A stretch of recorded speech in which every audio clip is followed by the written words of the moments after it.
I thought I was getting proposed to at an NBA game on the Jumbotron. Also, this is not a joke. Even though it felt like one, I was pretty upset, but you know, I can look back and I can laugh at it now, so it's fine. So the year is 2019. I am dating Mark, and he worked for the Utah Jazz. So at his job, he worked in like the clubs and the suites, so like where the high up people would go to watch the games. And he had like a lot of ties because he met like a ton of cool people, and it was a really fun job.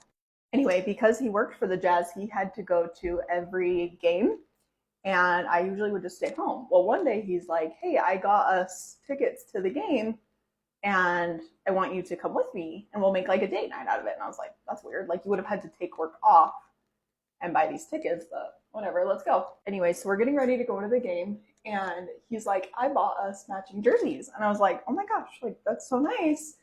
I didn't have a jersey, and I was like, "And you got us matching ones?" Like, okay, this is kind of weird. And the whole night he was just being like a little sus. And we had talked about getting married. Like, I knew that we were going to get married, and I wanted to be engaged so bad. Anyway, so we ride the tracks up to the game, and we're there, and like the whole night he was just being so sweet. And I'm like, oh my gosh, like he's always so sweet, but this just felt like different, you know? And so we sit there, we're watching the game. He's like saying hi to his coworkers, whatever. And you know how in between, like before halftime, in between the quarters, they'll do like little games where it'll be like a trivia or something like that. And they have you up on the Jumbotron, whatever. So the girl that like picks the people for those was kind of like walking around, and she like looked at me and she like points and she's like telling me to come here. And I'm like, what the heck? Like, me?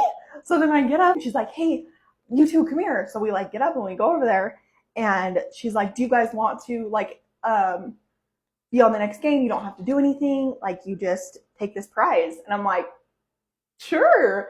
And she's like, yeah, I picked you guys because you have matching jerseys on, and like it looks so good. They were the new purple jerseys, whatever. So I'm like freaking out. I'm like, holy shit, like he planned this. He's gonna propose. Like, I'm sweating and crapping. So then we're like waiting for it to go to break so that we can go. And she's like, all you have to do is just like stand there and wave, and then we'll give you the prize. And it was this like basket. Anyway, so we're like about to go on to the Jumbotron, and I spilled the beans that Mark works there. And she's like, oh yeah, like employees actually can't do this, but I already picked you, so like you can just do it by yourself. And I'm like, this is freaking suspicious. And so then I'm like, okay, like that's kind of weird. So she's like, okay, you stand here, and then Mark will stand back here, like behind you. So I'm like, okay, like whatever, just go with it. And I'm like so excited. I'm literally like freaking out. So we go live, and she's like, this is our sponsor, da, da, da, and we're presenting this to Addison. And I'm like, okay, like any point now I'm going to turn around. And then they're like, and that was the end of it. Like, that was the end of the game clip, whatever. So then I turn around to Mark, and he's like standing there recording. He's like, and I'm like, like, I'm expecting to turn around and he's going to be on one knee. He was not. And Mark's like, did you know? He's like, I promise I had no idea. I'm like, whatever. Like, you planned this. You were going to propose. And he's like, no, like, this was so random. I had nothing to do with this. Anyway, so he did not propose, even though I thought he was. Just like a funny story to look back on now. Anyway, we ended up getting engaged in March of 2019, and got this bad boy. So not mad about it.